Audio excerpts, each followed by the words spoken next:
ऋषियों की धरती। ऋषियों की पीरों की धरती। हाँ ऋषि, तो ऋषि शब्द कहाँ से आया? रिसर्च से, जहाँ रिसर्च हुआ।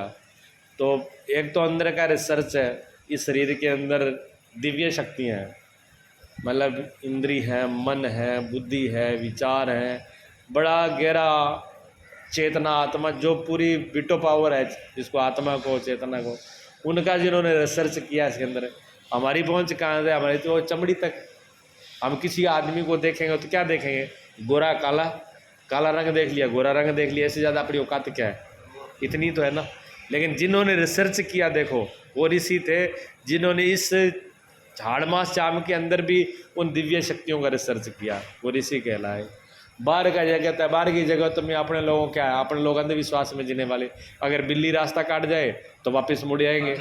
हाँ, इतना ही समझ जाए कि बिल्ली ने रास्ता काट दिया, अरे वो तो जीव है, वो इधर से इधर जा रहा है, क्या फर्क पड़ रहा है। और बिल्ली को क्या पता भी सांप जी यहाँ से निकलने वाले हैं, तो रुक भी जाती, क्या पता। हाँ, भी फूल फाल ले करके माला लेके खड़ी हो जाती है भी साहब। हाँ, साहब अब निकलेंगे, फूल माला चढ़ा के फिर गुजरेंगे। उसको क्या पता यहाँ पर राजा महाराजा निकल रहे हैं, वो तो अपने स्वाभाविक जा रही है। और उसको यही पता नहीं यहाँ रास्ता है, उसके लिए तो सारी जमीन बराबर है, उसके लिए तो जमीन जमीन है ना। को उसको ये पता नहीं भी यहाँ से इंसानों ने रास्ते बना रखे हैं, वो तो ये भी नहीं जानती। लेकिन ये आदमी की सोच है कि वो एक जानवर गुजरने से वो आदमी ऐसे थोड़ा टोटा है, पता नहीं दुनिया भर के कितने अंधविश्वास पैदा कर रखे हैं। आडंबरों को मानता है अंधविश्वास है इस युग में। उसी युग के अंदर ये कमी है, क्योंकि हम लोगों को जो पढ़ाई की कमी है, वो पढ़ाई की कमी आई है, सच होना चाहिए। आज देखो चंद्रयान 3 जो है सफल हुआ है ना, तो पूरे वर्ल्ड के अंदर, मतलब भारत में नहीं, पूरे वर्ल्ड में उसकी चर्चा है। उसको लाइव देख रहे थे, उनका जो है चंद्रयान जो यूट्यूब लाइव चल रहा था, उस पर 70 लाख आदमी लाइव देख रहे थे। इतनी बड़ी संख्या में पहली बार हुआ है ये, मतलब यूट्यूब वाले और टीवी वाले कह रहे हैं कि ऐसा पहली बार ये रिकॉर्ड है कि किसी चीज़ को एक साथ जनता एक साथ देखना है, इतने लोग इकट्ठे होकर के। आईडी सीधी चल रही है, हाँ लैपटॉप चल रहे हैं। कितने लोगों का शौक था।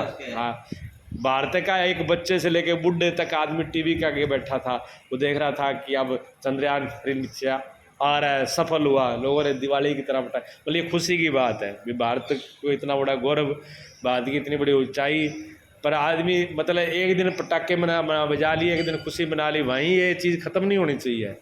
आज इस पर रिसर्च चलता रहना चाहिए, हमारे बच्चों को भी होना चाहिए कि हम विज्ञान पढ़े, साइंस में जाएँ। लोग पता है क्या सोचते हैं कि विज्ञान धर्म का विरोधी है, कभी नहीं है। विज्ञान धर्म का विरोधी कैसे हो सकता है? धर्म भी अपने आप में विज्ञान है, वो भी धर्म अंदर का विज्ञान है, ये बाहर का विज्ञान है, दोनों में से रिसर्च चाहिए।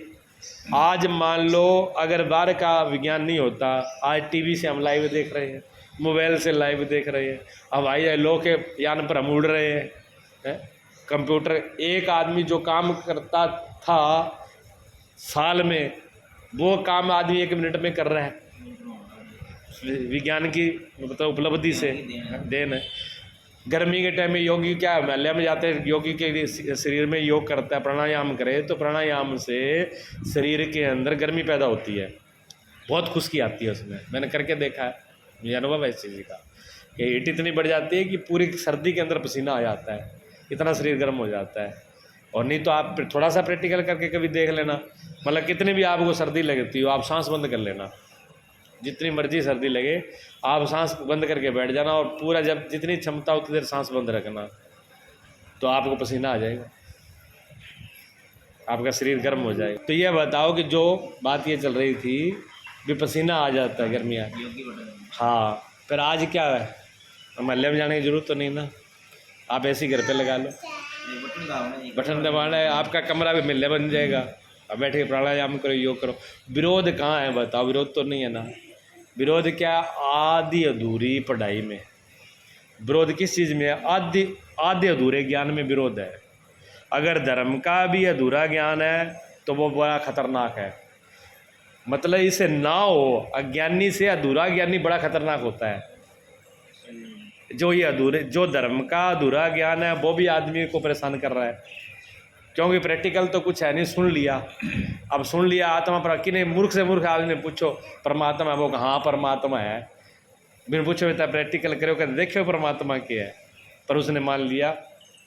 ब्रह्म ज्ञान से नीचे भारत का कोई आदमी बात नहीं करता। मूर्ख दिहाड़िया जाता और रिक्शा चला रहा है वो भी आत्मा परमात्मा की बात करता है, लेकिन खोज कुछ भी नहीं है।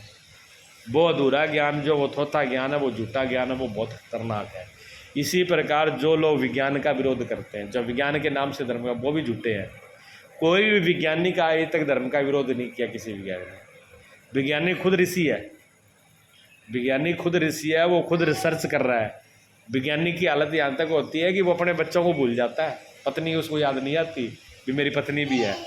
क्योंकि जब वो रिसर्च करता है, देख लो 3 साल पहले चंद्रयान 2 जो है वो फेल हो गया था। वैज्ञानिकों को कितना बड़ा धक्का लगा, कितनी बड़ी नुकसान भी हुआ, लेकिन प्रधानमंत्री ने उनको स्थापना दी भी, कोई बात नहीं।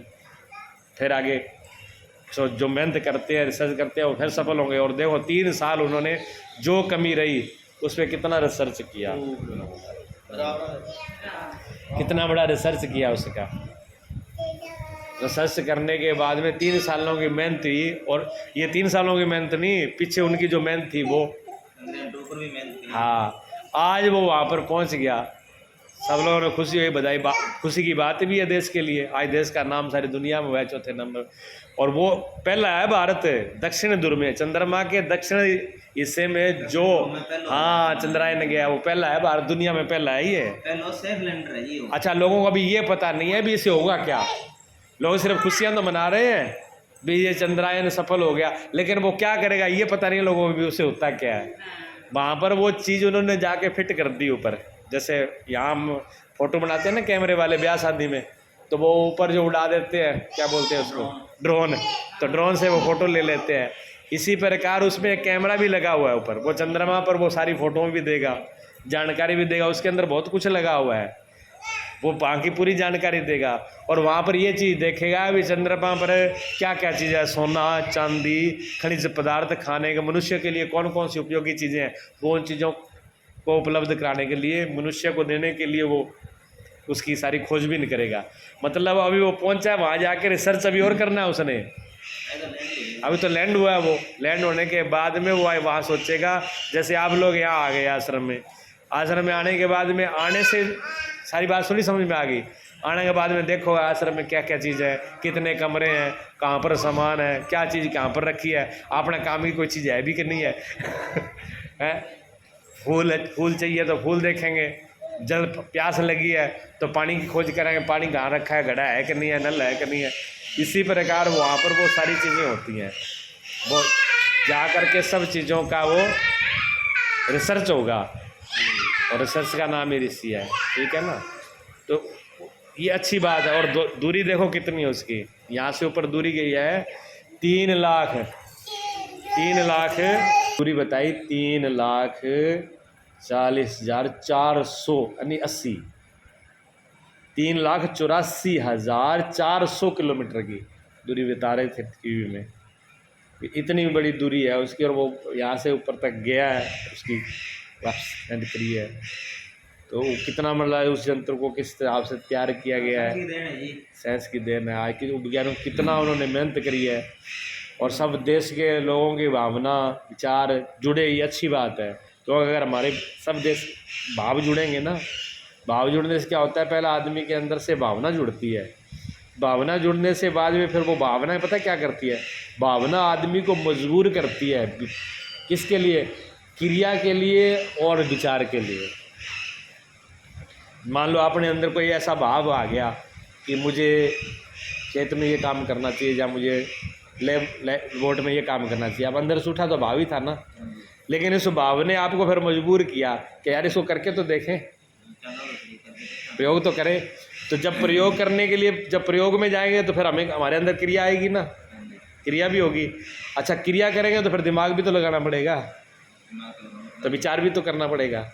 तो भाव के बाद में फिर विचार और क्रिया का भी उदय होता है। तो अगर अच्छी भावना उत्पन्न हो रही है विज्ञान के प्रति, अगर नई पीढ़ी हो, भाव जागृत हो, तो ये बहुत बढ़िया बात है, अच्छी बात है, अच्छे संकेत है, शुभ संकेत है। और भारत हमेशा से गौरवशाली रहा और आगे भी गौरवशाली रहे, ये सब के भाव हैं तो होना चाहिए। और विज्ञान आज के युग में अगर विज्ञान नहीं है तो धर्म लंगड़ा है, फिर कामयाबी नहीं है। क्यों? बिना विज्ञान के हमको बाहर की जो चीज़ें चाहिए, बाहर की जब सब सुविधा आदमी के पास होती है तभी तो आदमी आराम से बैठेगा ध्यान में, समाधि में। लोगों के अंदर ये कमी क्यों? अंधविश्वास ज़्यादा क्यों है? जा कर के भगवान शिव पे और मंदिर में जाएंगे, किस लिए जा रहे हैं? पैसे मिल जाएं, लक्ष्मी आ जाए, काम सफल हो जाए, नौकरी हो जाए। क्या ये परमात्मा से मांगने की चीज़ है? ये विज्ञान की चीज़ें हैं। ये तो विज्ञान से याद करनी चाहिए हमें। लक्ष्मी विज्ञान से उत्पन्न होगी, आर्थिक सुविधा, आर्थिक सुख सुविधा, संसार की चीज़ें हमें विज्ञान देगा धर्म ने। लेकिन विज्ञान को छोड़ के धर्म में घुसा दिया उसको, सीमित कर लिया। हाँ, धर्म क्या देगा? धर्म आंतरिक आनंद, आंतरिक शांति, आंतरिक ऊर्जा, हमारे केंद्र में जो छिपी हुई अनंत शक्तियाँ, उसको धर्म देगा। परमात्मा तो सीमित जब बाहर की चीज़ें की कमी है तो बाहर भाग रहे हैं। जब अंदर की बाहर से कोई चीज़ की जरूरत ही नहीं है तब तो अंदर से बैठ के आदमी ध्यान में बैठे। कोई बाहर की चिंता नहीं तो शांति से बैठ के ध्यान करे। ये इसलिए बहुत ज़रूरी है ये सब होना।